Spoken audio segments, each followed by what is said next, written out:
Jennifer Asante.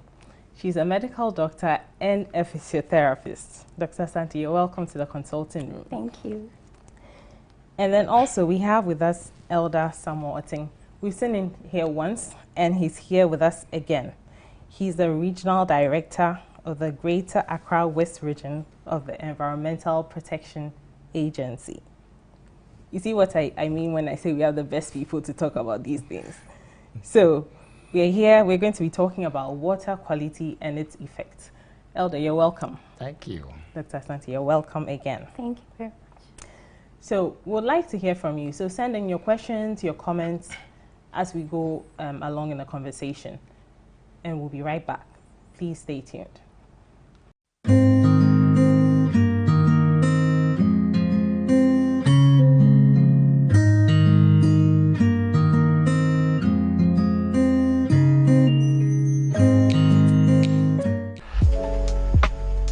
Hope Channel is my favorite Christian channel. The best thing about it is that you can have it everywhere you go. All you need to do is to download the Hope Channel app on your Play Store or Apple Store and get all the programs you want to watch.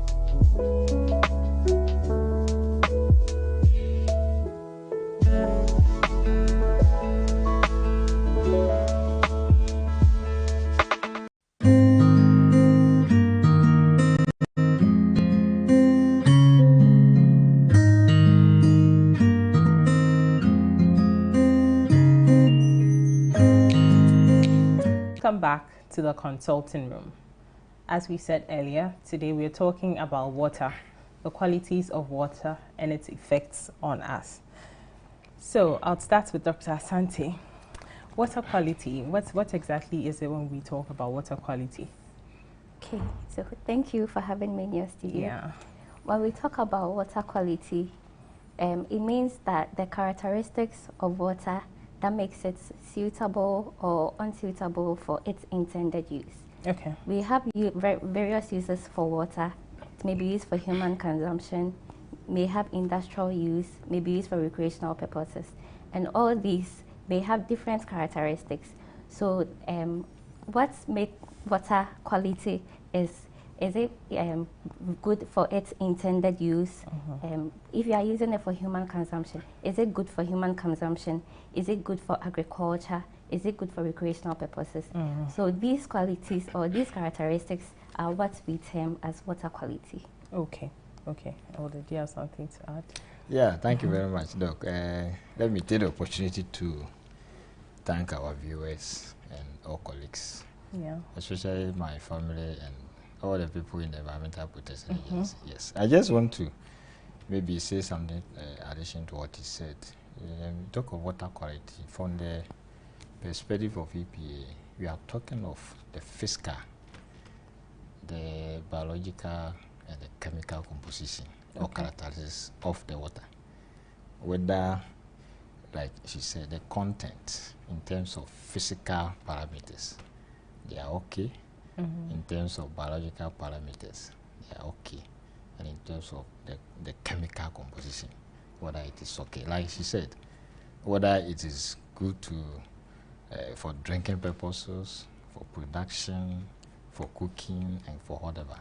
They will all be determined by these three characteristics. Okay. So if any of them have problem, then it tells you that it cannot be used. It is not good, and it cannot be used for the purpose. And I think that comes from the general term that people, we tend to take any water for anything. We need to test and we need to know the quality. That is why EPA work in collaboration with the FDA to make sure that, and the Ghana Standard Authority, make sure that every water that comes out, especially for a purpose, it has to be certified by FDA and the Standard Authority. By that time, it means that the quality will have been certified, will have been checked, conducted, and certified. So if somebody is even sitting anywhere, for example, I know there are a lot of people who are just fetching water direct from the stream, or they think they have a borehole, so the borehole is okay. No, it has to be tested. It has to be tested, and we know the biological composition of it. You need to know the physical composition of it. And you need to know the chemical aspect of the whole thing in order for you to qualify it as to be used for the purpose. Okay. So maybe as we go ahead, maybe I will give you more details in terms of what constitute those characteristics or parameters that we are talking about. We have so much to do with, depending on the purpose. Like she said, we have a mining company or the extraction company. So we have water that have to be used for that. Okay. We have the agriculture purposes. We have the manufacturing. Even within the manufacturing, there are some that are basically to be served as a food. So the water that is needed for it is different. Yeah. Let me give you an example of pharmaceutical. Pharmaceutical is manufacturing. Yet you cannot compare pharmaceutical water need to, let's say, Tesla industry. Because Tesla, we are not processing to consume it. Yeah. But manufacturing pharmaceutical products, it means that it's also going to be used as a food or for consumption. So the water need is different. Yeah. We need the one that we are going to use for the house. Some people think that apart from the water that he's drinking or we are drinking, the water we are using for the household things like the bathroom, the kitchen, and those ones doesn't necessarily have to be wholesome. No, it's not true. Because if those ones are also not wholesome, it will have effect even on your skin and anything that you do. So I think it is high time that we are looking at this topic. People don't take things for granted anymore. But we become so serious about the quality of the water that we take. Either for anything, external use or internal use. They are all very, very important that we need to measure. To make sure that it's a very high quality, it's acceptable, and before we can use it. Right. So I'll come back to Dr. Asante. We know water. We use water everywhere in our homes. What are some of the characteristics of water? Okay. So I'll start with a little chemistry. Okay. When we say water, we know it consists of two atoms. We have hydrogen and oxygen. So we have two molecules of hydrogen and then one molecule of oxygen coming together to form water. So that is the chemical nature of water. And then we also know that water has its boiling point and its freezing point. If you expose water to temperature of 0 degrees and below, it will freeze.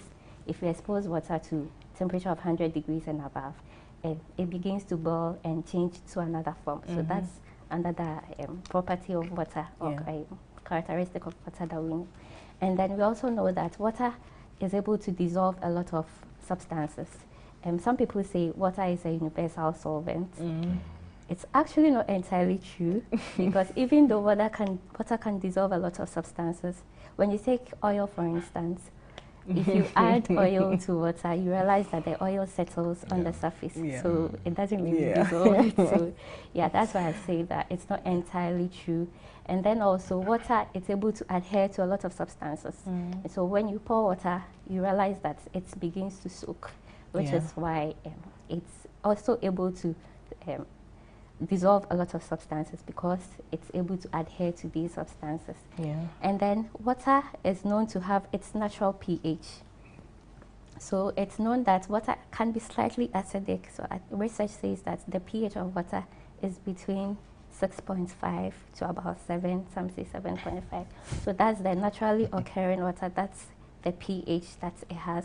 So these are some of the characteristics of water. It's able to also absorb a lot of heat, and then it will not really change in temperature despite the heat that it has absorbed. So these are some of the characteristics of water that we know. Okay. Elder, do you have something to say? I think she has said everything. Well, what I want to add is that it is also heavy. You see, most of the time that is why everything that you add to water, it shows itself. It shows itself. If you even add oil that people think is heavy, it will come up. The oil will come up, and the water will rather go down. So it's always it's very, very unique. And I think therefore it is also most important, and its uses are very wild and very broad. And I'm sure that is why in the wisdom of God created more water. Yes, because if you look at the earth's surface, about 2/3 is water. Yeah. And if you look at the body too, the same thing. Yeah. So I think it tells you that water is so important and it's good for us. Yeah. Yeah, right. So we know that water is needed in its pure state to ensure that we are healthy. But there are a lot of things that pollute our water. What are some of these pollutants, Dr. Asante? Okay, so there are a lot of pollutants.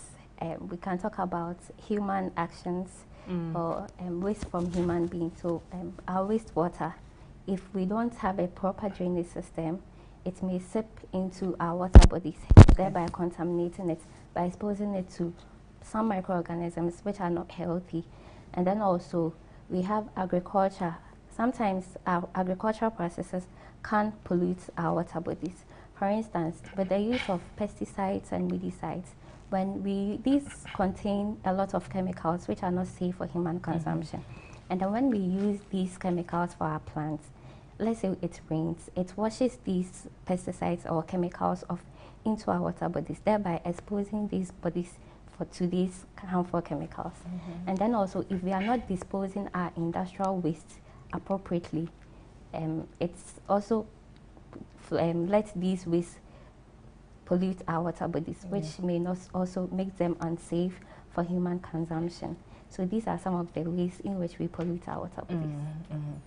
So I'm in a setting where I don't have, let's say, good water. I've fetched, say, polluted water, maybe from the stream or river. How do I make it safe for consumption in my home? Are there some ways in which I can make it better or safe? Yeah, safe to drink or safe to... Maybe before she come to that, yeah, because you are skipping that question. Yeah. Let me go back to the activities that also pollute the water bodies. You can also talk about the municipal or district waste. Okay. Which in most cases we are all part of it. Yes.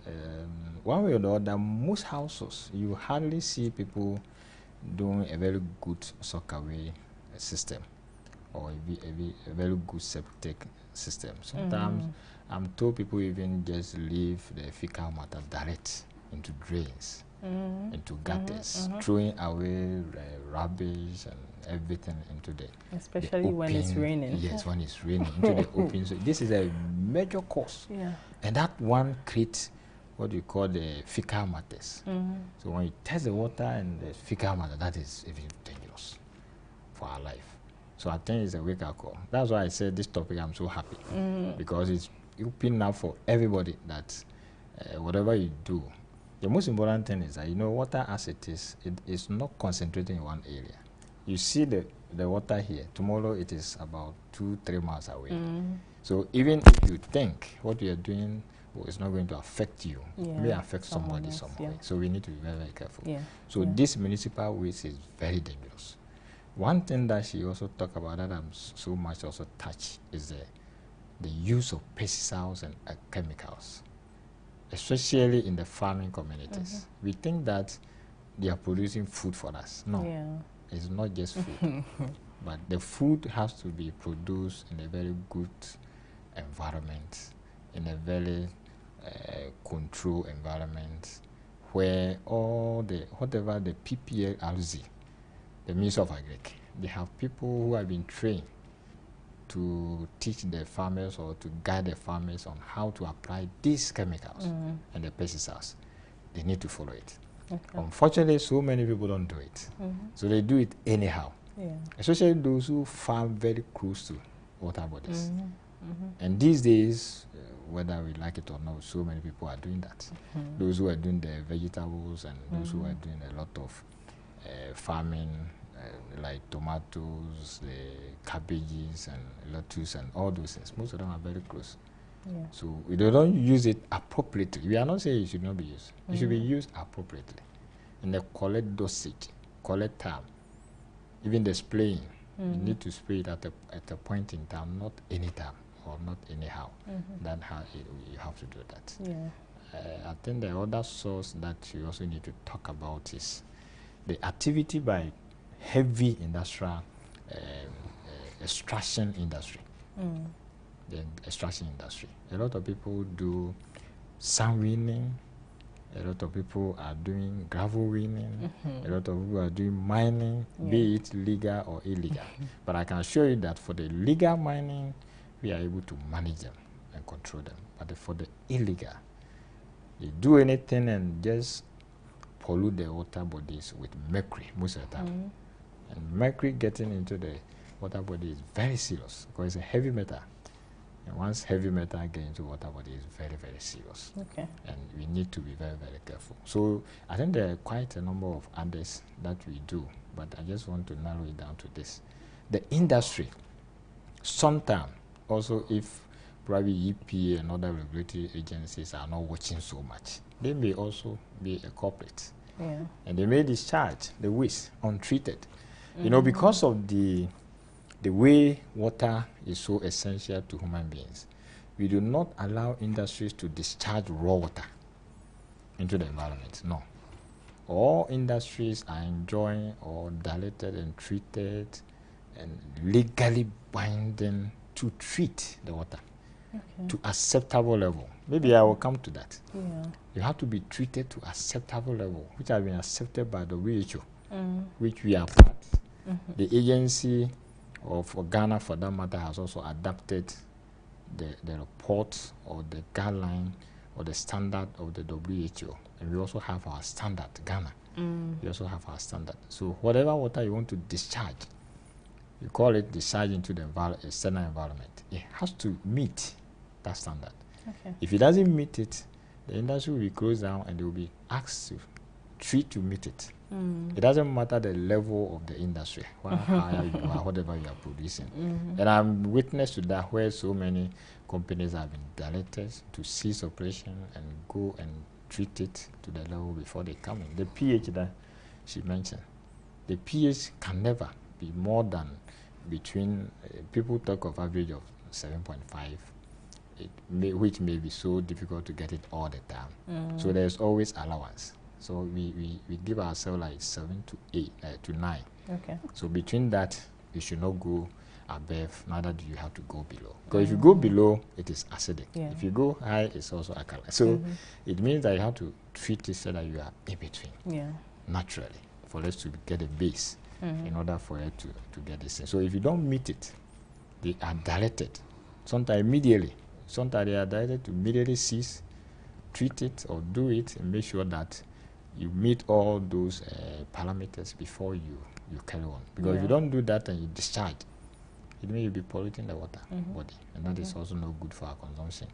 Because at this, especially at these developing countries where we don't, not everybody access pipe-borne water that is officially treated by the Ghana Water Company. Some people get the water directly, like you said, fetch it. And also get it either underground, borehole or well or whatever to use their things. And whatever pollution that you give out to the environment, it can either go underground or surface. So whichever way, you have to treat it before you do that. So the industries are also part of it. But I can say for sure that most of the time we are able to control them. Unlike the free range where we cannot. Because we cannot position ourselves or be policing all farmers to check that. We cannot do that. So we need to change our attitude ourselves in order to be able to do that. Yes. Yeah. Dr. Asante, I think I'll repeat the question for you. I've gone to fetch some polluted water. How do I make sure it's safe or reduce the pollutants in it for, say, consumption at home? Okay, so Elder mentioned some characteristics of water that makes it of good quality for us to use. So in our homes, we may not be able to do it all because he mentioned that you need to test the presence of some metals, the presence of some microorganisms. But then in our homes, what we can do is to boil the water. So we can boil it for some minutes, let it boil for a while, and then after that we let it sit for about 30 minutes or more. So in that case, it will let the particles settle at the base of the silver or the bucket, Yeah. and then you are able to sieve it, let's say with a clean cloth. You pour the water in order to sieve it. But it doesn't mean it becomes of good quality that you can drink. Like I said, there are a lot of things that we may not see. The water may be colorless. You may not be able to smell anything, but it doesn't mean that it's of good quality. Yeah. And the only way to make sure is to send it to the lab to test. So in our homes, this is what we can do. And then there are some practices that we can do to make sure that the water we already have, we make sure that we store it well so that we don't contaminate it further. So these are some of the things that we can do. But if we can, we should avoid just fetching directly from the stream and then using it for human consumption. Okay. So you mentioned how to store water. Can you just give us an idea? Like how should we store our water at home? Okay, so first off, we have to make sure that whatever buckets or utensil that we are using to fetch the water is clean. And we've washed it well with soap and water. Make sure that it's not contaminated before we fetch the water. And then when we fetch the water, we make sure that we cover it. Because if it's there, it can cause some vectors to come and breed, and you get some mosquitoes breeding from these waters which are not covered. So we have to make sure that it's covered. Also, if the water is exposed, it can be absorbing a lot of things from the air, which may be suspended in the air, may contaminate the water. So we make sure that we cover it as well. And then also, in order for us to make sure that we always have good quality water at home, the water that we store, we should use it regularly. I know most of our homes have barrels that we store water because unfortunately our company is not very dependable. So we store water in our barrels. And then maybe for 6 months to 1 year, we've not used it. Or we just fetch the surface, you know, the tap start flowing, we just fill it back. So after some time, it doesn't make it safe again because it's been there for a long time, a lot of exposure. So we have to make sure that whatever water we are storing shouldn't go beyond 6 months. We should make sure that we are using it regularly, we are replacing it so that we ensure that the quality is not compromised. So these are some of the ways that we can store water at home. Yeah, right. Yes, I want to add on to that. I think ideally all water that you use at home should be from Ghana Water Company source. You know, we have two types of this company. We have the Ghana Water Company, that's everybody knows. Then we also have the Community Water and Sanitation Agency. Yeah, they also provide water in the rural communities. And the reason I'm saying that is that the ideal source, because for them, they are able to treat the water before giving out to the public. And by treating, they always make sure that they meet the WHO and the Ghana standard, because they compare it with all the parameters that are given to them. The Community Water and Sanitation also do the same thing. But like Doc was saying, if you want to store it, you make sure that you store it very well from these sources, so that the suspended particles doesn't increase or it doesn't become a problem for you. Because once you do that, it's really a problem. I realize that some people had a habit of, they say, oh, they are going to buy some water medicine inside. No, please. If you do that, you don't know whether it is already okay. If you do that, like you said, if you add anything to it, you may increase the acid or you may increase the alkaline. So it's not good to do that. If you do that, like she said, you have to send it to the lab again to go and treat it. So these are some of the things that you need to do. You have to be clean yourself. What I would say is that the Environmental Protection Agency also have one thing that we also do to make sure that the water that we get also becomes safe. That is what we call the checking the effluent discharges of the industries. Because they discharge the effluent, and by discharging, it may be okay or it may not be okay. So we make sure that it meets the standards before they discharge it. So sometimes some people will say, oh, this factory is discharging into the water body or discharging into the environment. And the fact that you see raw water going and it's from a factory doesn't mean that it's not safe. It means that they have been checked by the agency and other collaborators, regulators, to make sure that it meets the standard before they are discharged. At the same time, we also had the Ghana Water Resource Commission. They are also solely in charge of raw water. Okay. When I say raw water, I'm talking of water from streams, the rivers, and all those, including underground water. Okay. That they also check. They are in charge of that. So they also have a standard for the raw water. Okay. So all these categories are checked to make sure that the water is safe. And the individual storing it also have to store it very well, like Doc was saying. Yeah. I think most of people have done these boreholes and the wells. I think the wells are more than the boreholes, because I know the boreholes sometimes people say it's very expensive. Yeah. But for the well, you just get any contractor who can dig and get the water for you. What I want to advise is that for it to be wholesome and for it to be very safe, you have to regularly be taking samples to lab. I would say that the cheapest lab you can get is the Ghana Water Company lab. But there are private labs that can also do it for you. Okay. Then you go and say you want them to run the parameters for you to see which of them is okay, which of them is not okay. When they run, whether it's well, whether it's borehole, when they run and it's good or it's not good, they will advise you. Don't forget that I mentioned something, the fecal matter. Yeah. A lot of people have septic tanks who soak away around. A lot of people have a lot of activities around. So in your own community, that you may have a well there. The well, how deep is it? Yeah. Sometimes it's so shallow. It is not a borehole that will go like 50 meters, 100 meters, or 70 meters. It's just at the surface. So you may find some of these things there. So it is better that you check it regularly. And most of the time, what I've realized is that so many people will just take one sample today, go and check, and it's okay, then it means that it's finished. No, it has to be done at least twice a year is better. If you cannot even afford, at worst, maybe once a year, you have to check it to make sure that you meet the quality standard before you take it as it is. And it's not only that, the FDA, the Standard Authority, also conduct regular checks for all the water producing companies. You know, this is water has become a very lucrative business that a lot of people are producing. Either it be sachet water or bottled water. So it is checked.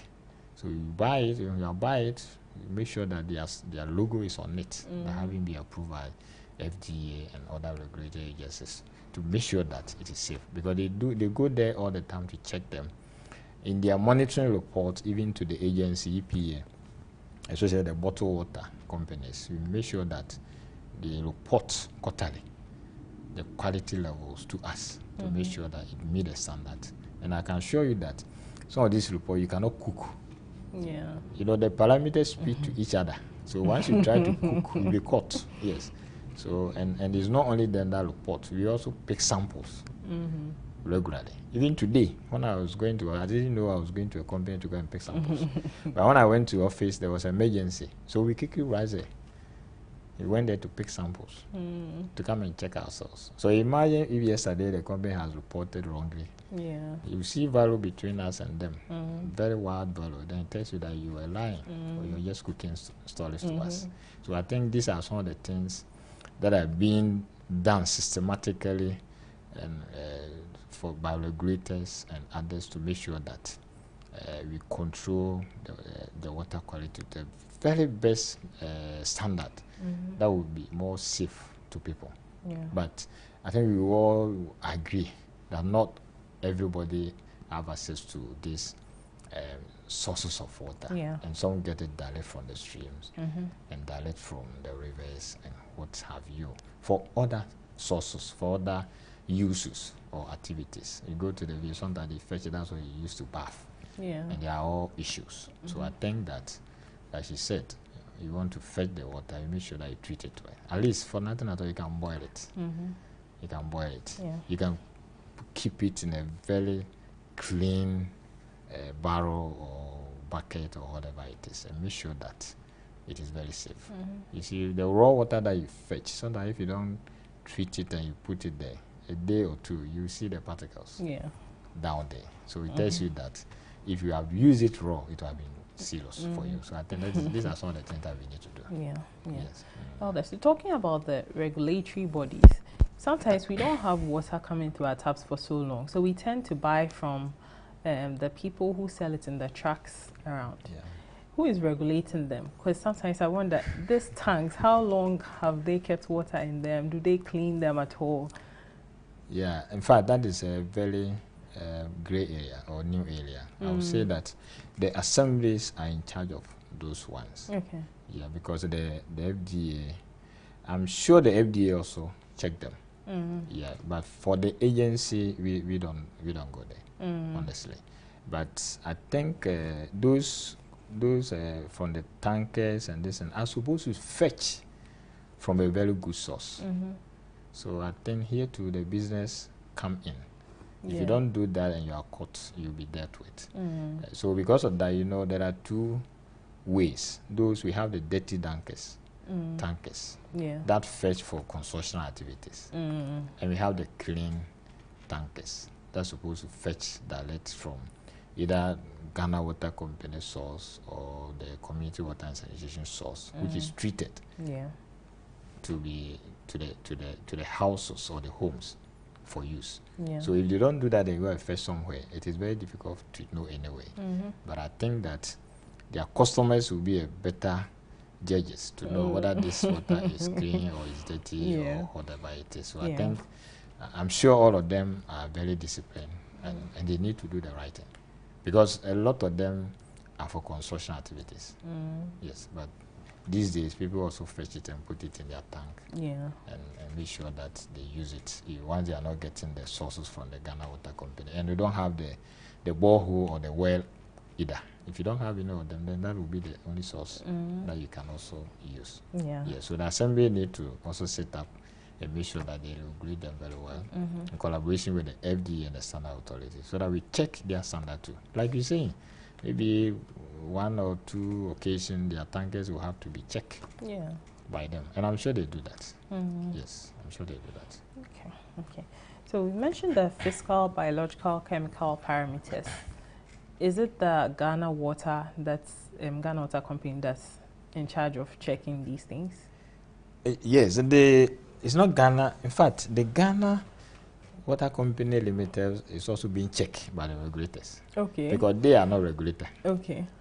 They are suppliers. Okay. Yeah. Yes. So they're a company, just like any private company also selling water, either bottle or sachet water. Okay. They are just the same. Okay. Only that they have so much capacity because they are across the country. And they are everywhere, and they even have lab. And so many people even go there to check their labs, their lab results from there. I myself, when I pick sample from my home, that's where I go. Even the talking of the wholesome or the safety of the water, when you are even fetching it to go and test, you have to fetch it direct. From the tap? Not from the tap, from the source. Okay. So if it's a well, it has to be fed direct from the, but not after it has gone through the system. Okay. If it has gone through the system, you may get results that might not necessarily come from the borehole, but maybe from the system. You understand what I'm saying? So it's better you fetch it direct. If it's a borehole, it should be direct. If it's a well, it should be direct. If it's a river, it should be direct as it is. But the Ghana Water Company is also a company that the agency, as well as the Ghana Water Company, the Ghana Water Resource Commission also check, because they also extract the water. You know, Ghana Water Company also have boreholes that they treat to some places. It's not only the raw water that they pick. Yes, and the FDA and the standard authority also check on them to make sure that they are meeting the standards. Of late, I think they were being so much overwhelmed by the issue of illegal mining, because it was being polluted by the heavy metals, and also the water was becoming so tepid. The suspended particles were so much, and also becomes a problem. When it happens like that, there's so much contamination and treatment becomes a problem. because it's already muddy and you can't even treat it. Yeah. If it's muddy, you can't go through the machine, and that was a challenge. But I'm sure gradually they are overcoming it. Where they have particular challenges, I think they suspended operations and those things. Fortunately for us, the wager and Volta doesn't have that problem, so I think it was okay. And I think if you go to Kumasi heavy area, the Barikese and other things also didn't have much of that problem. Yeah. Anyway, so I think these are some of the things that we do. But the regulators are EPA, FDA, Standard Authority, Okay. and Water Resource Commission. Okay. Yes. Okay. Basically. Okay. Can any random person just get water from their home and take it to a lab to get it tested? Yes. Yes. Okay. If you have your own borehole, Okay. you can have your own. A lot of people have it. And for me, I even have a borehole myself, which I regularly pick samples Okay. to go and test Okay. to make sure it is very safe. Okay. Yeah, so, like I was saying, the best thing is to take it from the source. But if you don't take it from the source, it may happen that even it's your system that have problem. Yeah. And you go and the pH is wrong, productivity is wrong, and you'll be worried that the underground water is not good. Meanwhile, it's not from that. And so I think that is why you better have to take it direct. So anybody can do that. Okay. Under the system, the owner can do that. The regulator can also do that. But anybody somewhere cannot come and say that I want to go and take your sample. No, I mean that one. Yeah. Maybe under the freedom of what is it, information or something. Freedom of Information Act. Okay. That can be done. Okay. I can request you, the company, that I want to Okay. know your water quality samples. Okay. Okay. Water quality analysis. You can request under that law. Yeah. Otherwise, it is the client or the regulator that have to do that. Yes. Okay. Wait, Dr. Asante, I'll come back to you. So, what are some of the effects of using water with poor quality, maybe on our health? On our health. Yeah. Okay. So we have subcategories of diseases that are acquired based on how we got into contact with the water. And so we have waterborne diseases. Okay. So for those diseases like diarrhea, cholera, typhoid, those are diseases that are acquired as a result of taking contaminated water. Okay. So if the water that you are drinking is contaminated by these bacteria, these fungi, these viruses, then you can get these diarrhea diseases. So those are the waterborne diseases. Then we have the water-based diseases. Okay. So we get them as a result of coming into contact with microorganisms that live in the water. So let's say I go to my hometown, there's a river there, I go and swim in the river. I may come into contact with schistosoma species and then get schistosomiasis. So I'll be peeing blood or see blood in my urine. Yeah. So those are some of the diseases that we get. Then we have the water-washed diseases. They are also diarrhea diseases and like scabies. So Okay. that is disease that you get as a result of improper hygiene. We don't get adequate water for our hygiene purposes, so we can get these diarrhea diseases as well as scabies from there. And then also you have water-related vector diseases, Okay. like I mentioned earlier, malaria.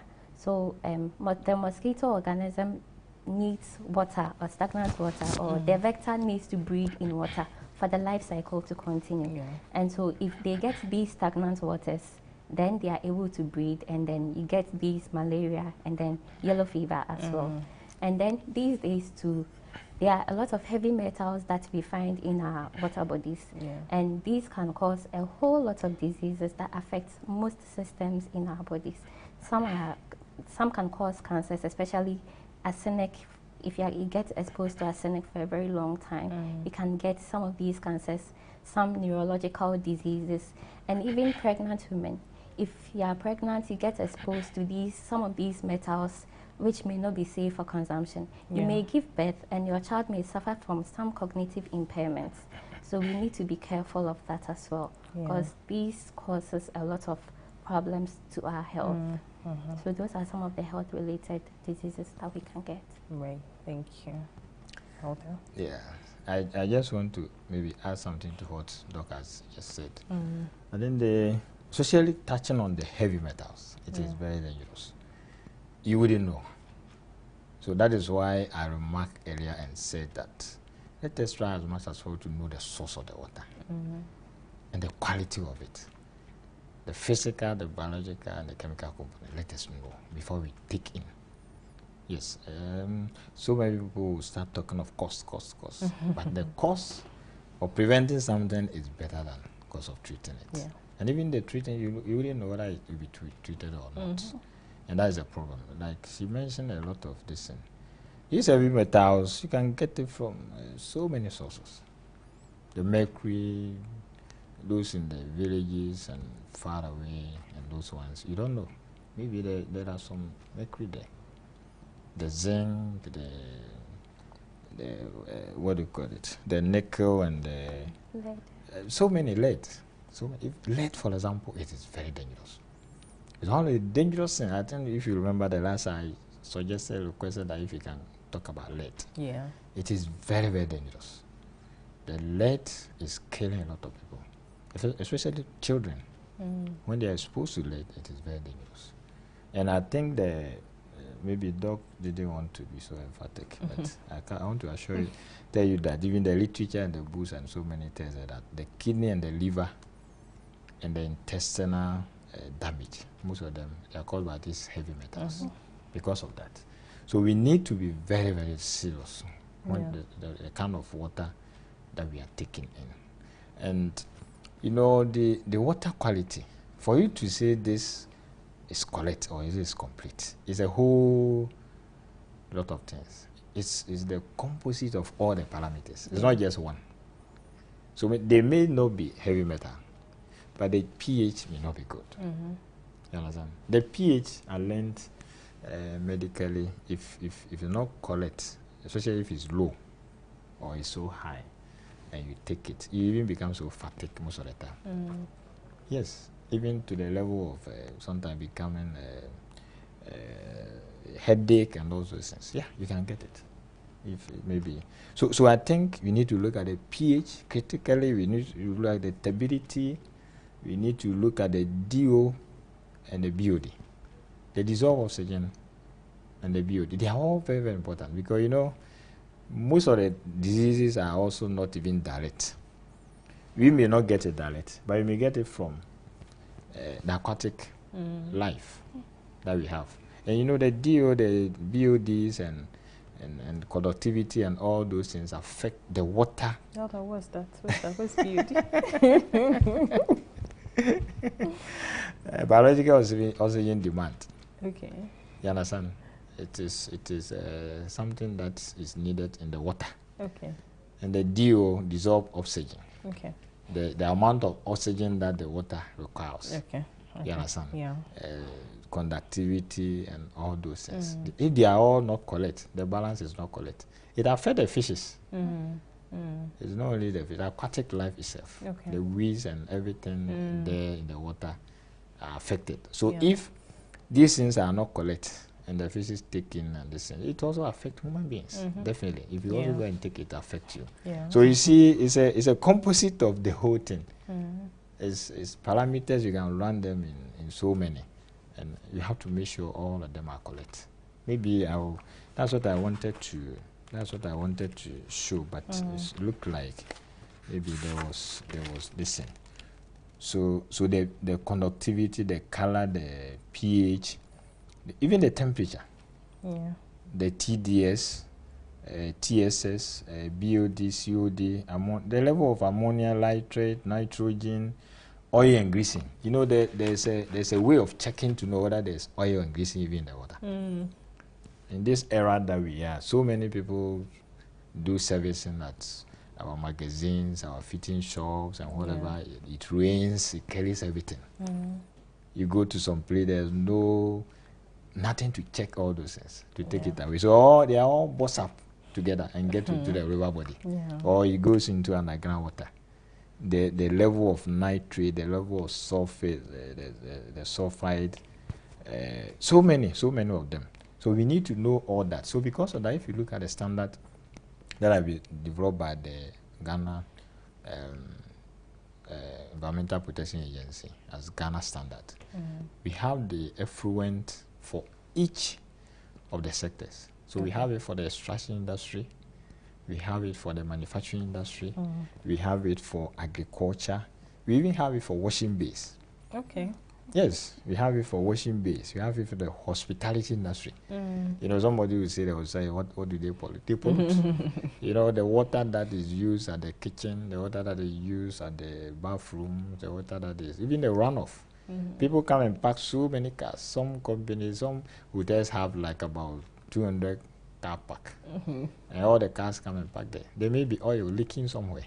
All those things are part of it. So we need to look at all. We even have the standard also for the municipal waste, as I mentioned. So when the assemblies had the treatment plants, the stabilization ponds that they have, we need to treat it before it is allowed into the external environment. Yeah. And it must meet certain standard. The conductivity generally should not be more than 200. In the measurement should not be more than, once it's more than 300, it means that there's a problem. Okay. You understand? If you go to the mining industries, the same thing. If you go to the manufacturing, whether pharmaceutical, whether it's smelting industry, iron industry, or food processing, whatever, all of them, they have the standard that we have developed for them, and it has to be met before we allow it to go off. Yeah. So if one of the parameters are not meeting, it means there's a problem. It has to be worked on. If you are treating and you are getting so much mercury and so much lead, you cannot allow you to do it. Yeah. Because it means that something is wrong and it has to be worked on. So I think these are some of the things that will enable you to know whether you are meeting it or you are not meeting it, and whether you should continue to be working and deciding or you are not supposed to do that. We as an individual may not be able to go there to go and check that. Yeah. The regulators are doing that. But you, it is your responsibility to make sure that you take the water from a good source or correct source. And even after that, you need to also preserve it yourself very well. It is not about going to buy, some people have the habit of going to buy alum. They say, oh, we're going to buy alum. No, that is not the case. You haven't measured to know the level of alum that you should put in the water body, the water that you have fetched. So let us try and subject ourselves to so many things so that we reduce this kind of health problem that we are encountering. Yeah. The issue of fecal matter, for example, is a problem. If there's fecal matter in the whole thing, I say, whether pH is correct or not, we have spoiled the whole thing. We have spoiled the food completely. Yes. So I think we need to be awakened Yeah. seriously by this topic. Yes. Yeah. Yeah. But is there a way to restore the water back after you've seen that it has poor quality? Is there a way to bring it back? Oh yes, there are processes. Okay. Yes, there are a lot of treatment processes that can be taken to restore water. Okay. That is why in the industry they have treatment plants. Yes, at some point, some of them they use so many things to neutralize it. For example, if the pH is so high, they will use acid to neutralize it, depending on the situation. Yeah. The conductivity and all those things, they need to do certain things to make sure they meet the standard before it's gone off. Even these days, there's something that they call reverse osmosis. Okay. Yes, that they also use at the mining. Most of the mining companies mostly use it, of course. So they say the cost is high and those things, but it's one of the best that is used to make sure that it is treated and make sure it come back to the normal. Yeah. The Ghana Water Company also go through the treatment system, but they also use the chlorine, so that they use the chlorine and other things to make sure that it's treated to the standard. But sometimes what we need to also know is that you cannot add on and add on. Yeah. You know, every chemical is also poison. Yeah. So you cannot just add on and add on till you get to the last. There's a limit of addition that you can also do. So when you add and you raise there, you cannot go again. Yeah. But if you go, you may affect other parameters or the body or the system. So you don't need to go and go on. So they have to measure up to a level before they bring it to us. Yes. So these are some of the things that we do. But I think the best thing is to do the prevention. The prevention is the best. Yeah. If you take the industry, and for the industry, whether you like it or not, it will be polluted before they treat it. Oh, yes, because definitely you take something like food processing company. They are mixing it with so many things. So at the end of the day, it will be dirty. Yeah. With other things. So they have to be separated. The dirt have to be separated from it before it become clean. If you go to textile industry, Yeah. they are mixing with wax and so many things. So definitely it will be dirty. Yeah. So at the end of the day, it has to be treated. Some even use charcoal and other things to add on to the treatment plant to make sure. Some do it by way of even sedimentation. It settles in tank and move to another one into that process. I don't know, they become fresh. You go to the municipal waste, the fecal treatment plants, for example, most of them they are in ponds. By the time you get to about 6 or 4 or 5 ponds, the water will have been very clear, without any addition of any medicine or chemical or whatever it is. Yeah. So there are so many processes to make the water very clean before it goes into the environment. But we ourselves also need to be preventive in our places. We don't have to make the rains the source of our dumping place. So when it starts raining, we go and put things in the open gutter and those things. That is not how we're supposed to be behaving. Yes. Yeah. Unfortunately, we've run out of time. So Elder, I think I'll take your final comments now. Yeah. So I'll take your final comments. Okay. Thank you very much, Doc, for today. I think, like I remarked earlier, today has been I'm very excited because of this topic. So I want to plead and pray all our viewers and our listeners to join hands to make sure that the water we take in are very safe, wholesome, and meet the standard.